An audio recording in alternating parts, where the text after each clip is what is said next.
नमस्कार, जय हिंद। मैं अंकुर चपराड़ा आप सभी का मेंटोर जेएसएस यूट्यूब चैनल पर हार्दिक स्वागत करता हूं। आज है तारीख 27 और कल यानी 26 तारीख से हमारे यूपी पुलिस डीवीपीएसटी स्टार्ट हो चुके हैं। 75 के 75 जिलों में ये एक प्रक्रिया हमारी शुरू हो चुकी है। कई जगहों पर सिर्फ और सिर्फ गर्ल्स के थे, कई जगहों पर क्या थे कि भाई कैटेगरी वाइज भी थे कि ओबीसी ईडब्ल्यूएस एक जगह है, जनरल वाले एक जगह है। तो सबसे नज़दीकी हमारे यहाँ मेरठ में जो पुलिस लाइन में जो डीवीपीएसटी थे, मैं भी कल वहाँ पहुँचा और वहाँ जाके जो देखा कि वहाँ सिर्फ और सिर्फ गर्ल्स के थे और वो भी मेनली ईडब्ल्यूएस और जनरल वालों के थे। ठीक है। अब बात करते हैं भाई डीवीपीएसटी में क्या क्या हुआ, या कितने बच्चे फेल हुए हैं, क्या उम्मीद कितने बच्चों की टोटल और फेल होने की है, या जो 173 जो बच्चे लिए इनमें से डीवीपीएसटी में कितने बाहर हो सकते हैं। सभी डाउट्स का जवाब आपको इसी वीडियो में मिल जाएगा, आप अंत तक देखना ना भूलो। बाकी जो भी डाउट है बच्चों के कमेंट्स में भी आते हैं, हमें हर वीडियो कमेंट्स में आ रहे हैं, उन सभी का भी समाधान या सॉल्यूशन में लेकर आया हूँ। ठीक है। तो सबसे पहले शुरू करते हैं भाई कि डीवीपीएसटी में जब आपकी एंट्री होती है या आपके एग्जिट तक मतलब क्या क्या डॉक्यूमेंट्स चाहिए या क्या क्या समस्याओं का आपको सामना करना पड़ सकता है।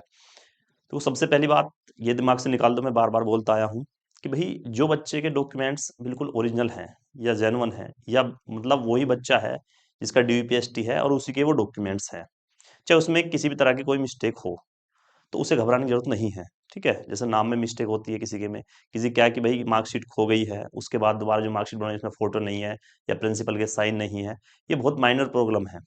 क्योंकि कल ये देखा गया है कि बिल्कुल ही अगर किसी के डॉक्यूमेंट्स अलग हैं या फर्जी हैं या फिंगरप्रिंट नहीं मिल रहा है उसका, तो उसके खिलाफ उन्होंने जो है कार्रवाई करने की भी बात करी है कि अगर फिंगरप्रिंट नहीं मिलते हैं कार्रवाई की जाएगी। और ये सही भी है, कम से कम बच्चों के मन में, जो फर्जी बच्चे हैं, उनके मन में दहशत का माहौल होना चाहिए कि अगर तुम जाओगे तो पकड़े जाओगे। और वो क्या कर रहे हैं, सबसे पहले एक तो आधार कार्ड आपका चाहिए।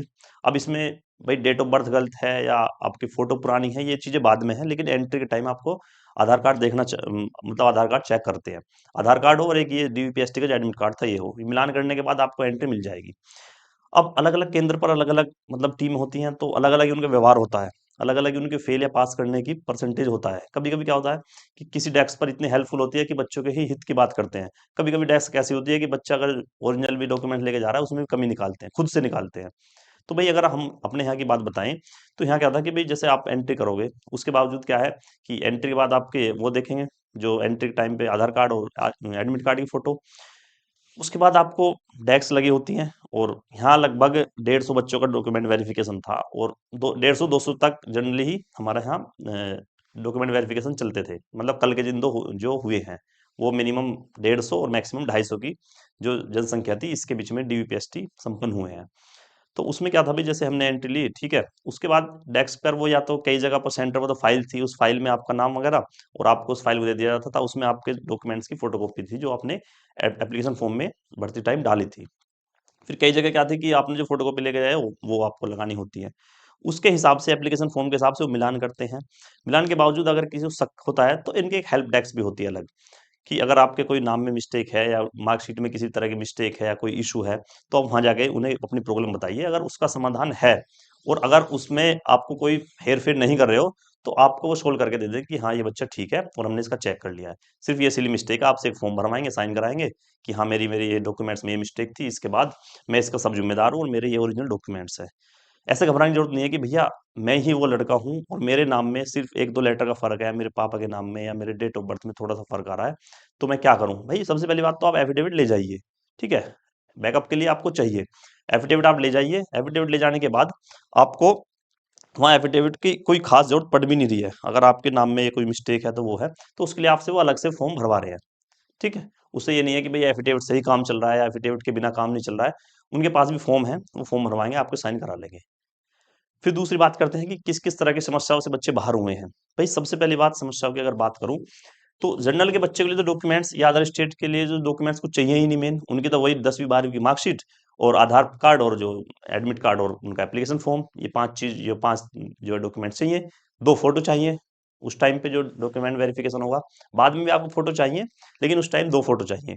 कोशिश करना जो एप्लीकेशन फॉर्म में थे उस तरह का फोटो हो। अगर एक फोटो आपके पास पहला हो, तो उससे और 5-6 फोटो उसके बनवा लीजिए, बन जाता है फोटो से फोटो, कि वो और अच्छा होगा आपके लिए। वरना दिक्कत तो है नहीं, वो चल जा रहे हैं, लेकिन वो माँगते हैं कि भई वो फ़ोटो दिखाओ जो एप्लीकेशन फ़ॉर्म में था।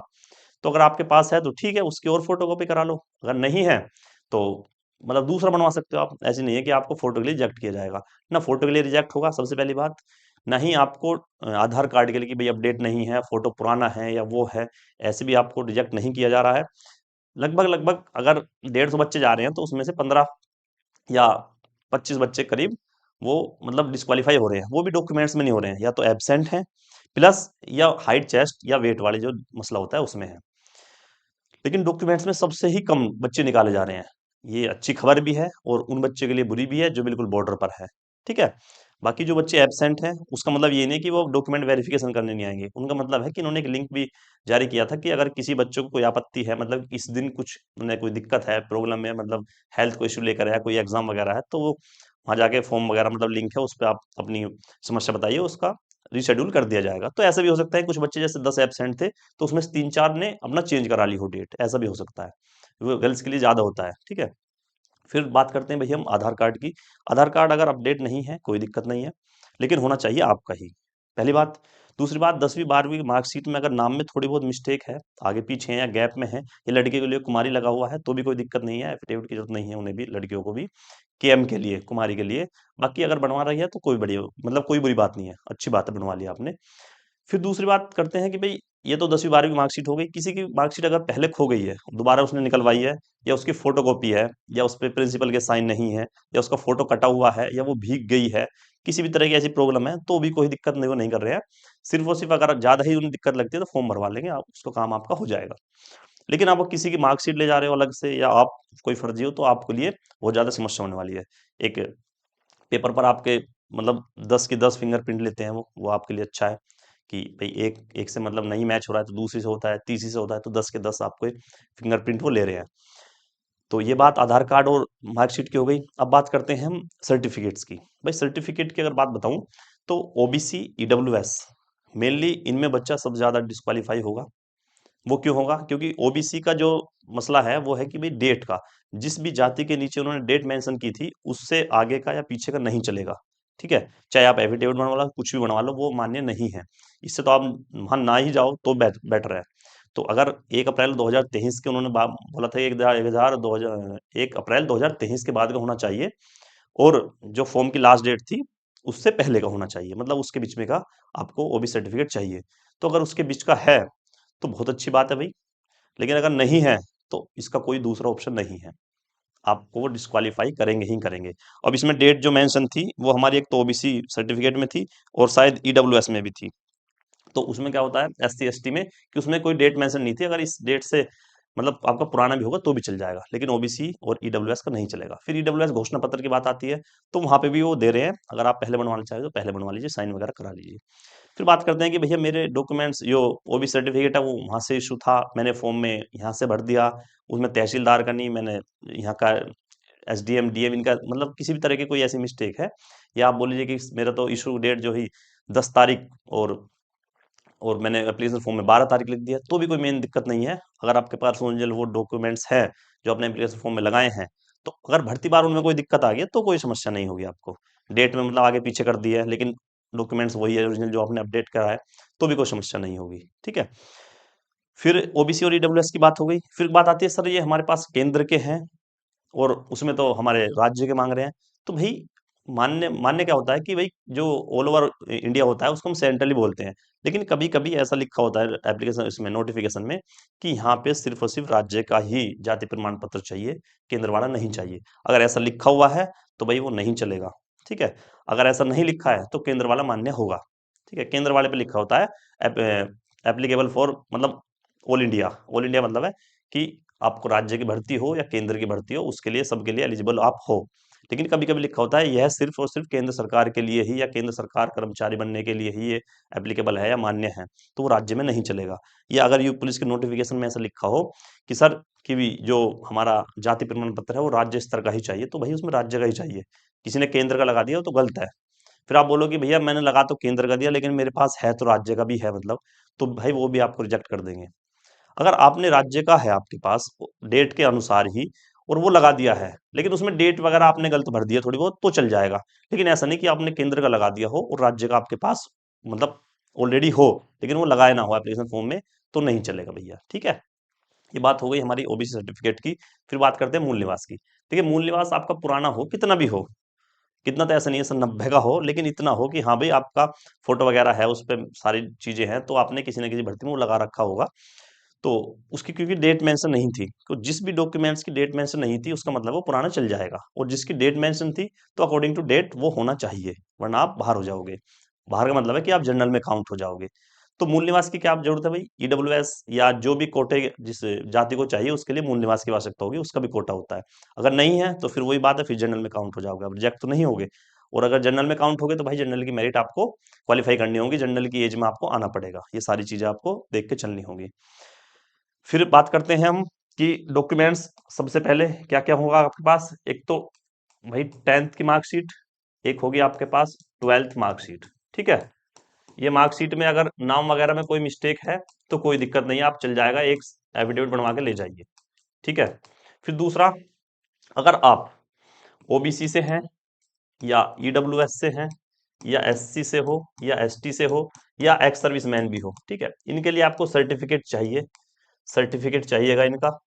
और इस सर्टिफिकेट पर अगर किसी के डेट मेंशन है तो वो डेट के अनुसार ही वो हो, वरना आप रिजेक्ट हो जाओगे। ठीक है। फिर और क्या चीजें चाहिए भाई? दो फोटो चाहिए, दो फोटो, कलर्ड फोटो चाहिए, और हो सके कोशिश करना जो आपके एप्लीकेशन फॉर्म पर है वही फोटो आपके पास हो वहां पे लगाने के लिए। ठीक है, फोटो हो गया। फिर आपके पास क्या होगा, एक आपके पास एप्लीकेशन फॉर्म जो आपके भरते समय आपने जो फॉर्म डाला था उस समय एप्लीकेशन फॉर्म जो था उसका प्रिंट आउट चाहिए। फिर तीसरा, एक इसका जो एडमिट कार्ड अभी आए हैं हमारे डीवीपीएसटी के लिए, एक एडमिट कार्ड होगा। ये डॉक्यूमेंट चेक होने के बाद, ये डॉक्यूमेंट सारे चेक होने के बाद स्कैन होते हैं, फिर लिस्ट भी लगती है, सारी चीजें होती हैं। तो अगर ये थोड़ी बहुत समस्याएं आपकी हैं नाम वगैरह में तो आप चल जाओगे, लेकिन जाति या मूल निवास की समस्या का समाधान वहां भी नहीं है। अगर डेट से पहले का है या कोई दिक्कत ऐसे है कि भाई मैंने सेंटर का लगा दिया, मेरे पास राज्य का है, तो भी कोई इसका सोल्यूशन नहीं है, आप जनरल में काउंट होगे भैया। सही बात है। फिर बात करते हैं हम कि और क्या क्या चीजें इसमें चाहिएंगी। भाई ये हमारा आपका डॉक्यूमेंट्स वेरिफिकेशन हो गया, उसके थोड़ी देर बाद क्या होगा, आपकी हाइट चेस्ट वगैरह नपेंगी। देखिए, हाइट का और चेस्ट का इशू जो है वो बहुत कम देखने मिलता है। जिसकी हाइट कम होती है मतलब पहली बात तो वो जाता ही नहीं है, उसको पता है भी मेरी हाइट उतरेगी नहीं। लेकिन किसी की अगर पॉइंट्स में कम है, पॉइंट्स में ज्यादा है, बिल्कुल मतलब मान लिया लड़कों की, बॉयज की 168 हाइट चाहिए, तो अगर किसी की 167.5 है या इससे भी थोड़ी बहुत कम है तो वो तो जाएगा, लेकिन एक 65 वाला नहीं जाएगा। ठीक है, क्यों नहीं जाएगा? क्योंकि पता है भाई ऐसी कोई मशीन ही नहीं है जो एक 65 को एक 70 में बदल दे। लेकिन एक 68 के आसपास वाला बच्चा, हर बच्चा जाएगा, और जिसकी एक्यूरेट हाइट एक 68 है तो भाई 168 अगर हो तो 168 ही उतार रहे हैं। ऐसा नहीं है वो आपकी पॉइंट्स में भी कम उतार रहे हो। हाइट का कोई इशू नहीं होगा वहाँ। आप ये ऑब्जेक्शन नहीं कर सकते कि मेरी हाइट वहाँ ज्यादा उतरती थी, यहाँ कम उतारी आपने, ऐसा नहीं है। ठीक है। और है तो आप प्रूफ दिखा सकते हो, बाकी वो मान्य नहीं होते हैं कि भैया मैंने जीडी में दे, ये बोल देंगे कि आप ऑब्जेक्शन डाल सकते हो इस पे कि मैं जीडी में तो एक 72 निकली है और आपने एक 70 ही निकाल दी मेरी, तो आप उस पर ऑब्जेक्शन डाल सकते हो, साथ के साथ बोल रहे हैं कि ऑब्जेक्शन डाल दो आप, ये कोई बड़ा इशू मतलब हम इसको नहीं मानेंगे, जो हमारे सामने मशीन ने जो चीजें दिखाई हैं हमें वो हमारे लिए मान्य है। फिर बात करते हैं भाई चेस्ट की। चेस्ट मतलब 79 से और 84, मतलब बिना फुलाए 79 होनी चाहिए और फुला के 84, मतलब 5 सेंटीमीटर फुलाव होना चाहिए। अगर मैं सलाह दूं या कुछ चीजें ऐसी बताऊं, हालांकि नहीं बतानी चाहिए, कि अगर आपकी चेस्ट 79 के बजाय 78.5 भी है, 78 भी है, तो भी आपको बाहर नहीं कर रहे हैं, बाहर नहीं करेंगे। लेकिन बाहर कहाँ करेंगे कि अगर आपका फुलाव 5 सेंटीमीटर नहीं है तो, क्योंकि चेस्ट घट या बढ़ सकती है आपके जीवन में, आगे चल के आपकी चेस्ट हो सकता है 79 की जगह 89 हो जाए, 75 हो जाए, या कुछ और ज्यादा हो जाए।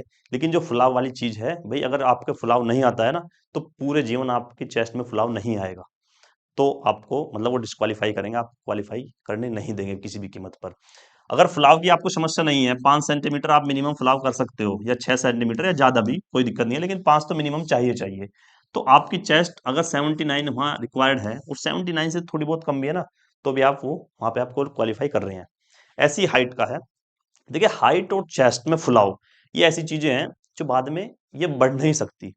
बोलिए आज मेरी हाइट 170 है, तो ऐसा नहीं है 5 साल बाद मेरी एक 75 हो जाएगी या 71 हो जाएगी। हाइट और चेस्ट का फुलाव, चेस्ट नहीं बोल रहा मैं, नॉर्मल चेस्ट नहीं बोल रहा, चेस्ट में जो फुलाव होता है जो आज है वही 10 साल बाद होगा, वही 15 साल बाद होगा। चेस्ट घट बढ़ सकती है, नो प्रॉब्लम, लेकिन फुलाव नहीं बढ़ घट सकता आपका। सही है, तो ये प्रॉब्लम होगी तो आजीवन की ही प्रॉब्लम है, हाइट कम होना भी और चेस्ट का ना फूलना भी। तो इन दोनों समस्याओं का समाधान वहां भी नहीं है भाई। अगर आपकी चेस्ट नहीं फूल रही है तो समस्या है, और अगर आपकी हाइट कम है, हाइट का मतलब है कि पॉइंट्स में नहीं, पॉइंट्स में तो हो सकता है आपके पूरी उतार रहे होंगे और वो उतार भी रहे हैं, ठीक है। तो ऐसा नहीं है कि भाई डिजिटल से नाप रहे हैं या उससे, भाई हर जगह अलग अलग है, डिजिटल भी है मैनुअल भी है। डिजिटल से भी वही मतलब मेजरमेंट आती है और मैनुअल से वही आती है, ठीक है। ऐसा नहीं है कि भाई डिजिटल आ गया तो अब तो पॉइंट्स का भी हिसाब होगा, ऐसा नहीं होता है। पॉइंट्स का हिसाब मशीन में होता है, जब वो लिखते हैं तो पॉइंट्स का हिसाब नहीं होता है। वो ऐसा नहीं लिखेंगे 78.999, ऐसे नहीं लिखेंगे वो राउंड फिगर कर देते हैं, ठीक है। तो आपके लिए बेनिफिशियल है वो, और आपके हित में ही वो काम कर रहे हैं। ऐसा नहीं है कि आपको रिजेक्ट कर देंगे कि 169 या 170 भी हाइट है, आपको अंडर हाइट निकाल भगा देंगे, ऐसा नहीं कर रहे हो।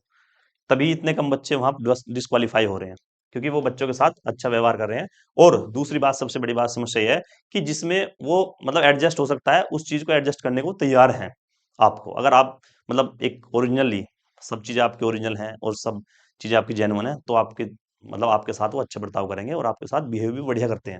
ऐसा नहीं है कि आपको रिजेक्ट करने के लिए वहां बैठे हैं वो। तो हाइट और चेस्ट का इशू ये लड़कों के साथ था, लेकिन लड़कियों के साथ क्या है कि वेट का इशू है, कि मिनिमम उन्होंने 40 किलो बोल रखा है, तो मिनिमम 40 किलो तो होता ही है। फिर बात करते हैं हाइट की, तो लड़कियों के लिए हाइट और वेट, और लड़कियों के लिए क्या है, लड़कों को हाइट और चेस्ट, ये दोनों चीजें हैं। उसके बाद क्या होता है, उसके बाद इंतजार करना होता है बाहर बैठ के, बाहर के अंदर ही, कि भाई आप लिस्ट लगेगी, लिस्ट लगने के बाद आपको साइन करने होंगे। किसी किसी सेंटर पर तो 7 साढ़े 7 भी बज गए थे कल, क्योंकि पहला दिन था। लेकिन अब उम्मीद है कि जल्दी जल्दी थोड़ा होगा। कई सेंटर पर 2:30 बजे ही, जैसे लखनऊ टाइप में मुरादाबाद, 2:30 बजे ही फ्री कर दिए थे बच्चे, कई ग्रुप तो, ठीक है। और अगर मैं बात करूं डॉक्यूमेंट्स की, तो अगर आपके पास ओरिजिनल डॉक्यूमेंट्स हैं और उनमें थोड़ी बहुत मिस्टेक है, तो भाई लेके जाओ, उन्हें सीधी सीधी बताओ कि सर मेरी समस्या ये है, वो आपको रिजेक्ट नहीं करेंगे, ठीक है। दिमाग से बहम निकाल दीजिए, लेकिन निकालेंगे किसको, कि अगर कोई चीज नोटिफिकेशन में मेंशन है और उसके अकॉर्डिंग आपके नहीं है तो समस्या है, ठीक है। तो भाई जिस भी बच्चे की अगर इनसे भी अलग कोई समस्या हो, मैं नहीं ले पा रहा हूँ, तो कमेंट्स बॉक्स में लिख दीजिए, या मेरा व्हाट्सएप नंबर है, मेंटोर जो चैनल है व्हाट्सएप पर टेलीग्राम पर, उसको ज्वाइन कर लीजिए, वहाँ अपना मतलब मैसेज वगैरह कर सकते हो, मैं रिप्लाई कर दूंगा, ठीक है। तो भाई मिलते हैं फिर अगली वीडियो में, आपके लिए अपडेट देता रहूंगा, जो भी कोई यूपीएससी से रिलेटेड अपडेट होगी। हाँ, एक चीज और है कि बोल रहे हैं कि भाई बच्चे कि सर फिजिकल की अपडेट बता दीजिए। भाई फिजिकल मैं पर्सनली बताऊं या कल कई सेंटर पे उन्होंने भी बताया कि भाई फिजिकल की सूचना उनके पास भी नहीं है। और अगर ज्यादा ही जिद कर रहे हो आप, तो मैं फिर बता दूं कि फिजिकल डीवीपीएसटी के बाद ही होंगे। बहुत ज्यादा चांस है कि डीवीपीएसटी के बाद हों, क्योंकि ये भर्ती अब जल्दबाजी की प्रक्रिया मतलब जल्दबाजी के दौर में नहीं है। ये बिल्कुल आप मान लीजिए कि बहुत ठंडे तरीके से चल रही है, बहुत अच्छे तरीके से हो रही है। मतलब बहुत ही ज्यादा। आप ये नहीं है कि हड़बड़ाहट में, जब तो पहले बयान आते थे ये योगी जी के भी, कि जनवरी में नियुक्ति पत्र दे देंगे और फरवरी में यहाँ भेज देंगे, वो ऐसा अब नहीं है। ऐसी इतनी ज्यादा हलचल नहीं है। ये अब तरीके से करा रहे हैं इसको, फरवरी के पहले हफ्ते में डॉक्यूमेंट वेरिफिकेशन है, उम्मीद है उसके बाद ही दौड़ होगी, ठीक है। उन्होंने कई सेंटर बताया भी कि 8, जो हमारा 8 फरवरी है उसके बाद फिजिकल होंगे, तो भाई उन्होंने कुछ सोच के बताया है, ठीक है। जैसे मेरठ वाले ने बताया कि 8 फरवरी के बाद होंगे, बाकी ये 100% श्योर नहीं है भाई कि भाई आप 8 फरवरी ही दिमाग में रख के बैठ जाओ। हो सकता है जनवरी के लास्ट वीक में भी हो, लेकिन बहुत ही कम उम्मीद है। सबसे ज्यादा उम्मीद ये है कि सबसे पहले डॉक्यूमेंट वेरिफिकेशन होंगे, उसके बाद फिर रेस के एडमिट कार्ड आएंगे, तब आपकी दौड़ होगी। लेकिन आप दौड़ की तैयारी करते रहो भाई, रिस्क नहीं लेना है, सही है। और खासकर लड़कियों के लिए, क्योंकि लड़कियों का अगर बॉर्डर पर भी हो ना, तो भाई रनिंग जी जान से करनी है आपको। तो भाई अगर कोई ऐसी सूचना होगी तो मैं आपको सबसे पहले देने का काम करूंगा। तो भाई मिलते हैं अगली वीडियो में, तब तक के लिए जय हिंद जय भारत।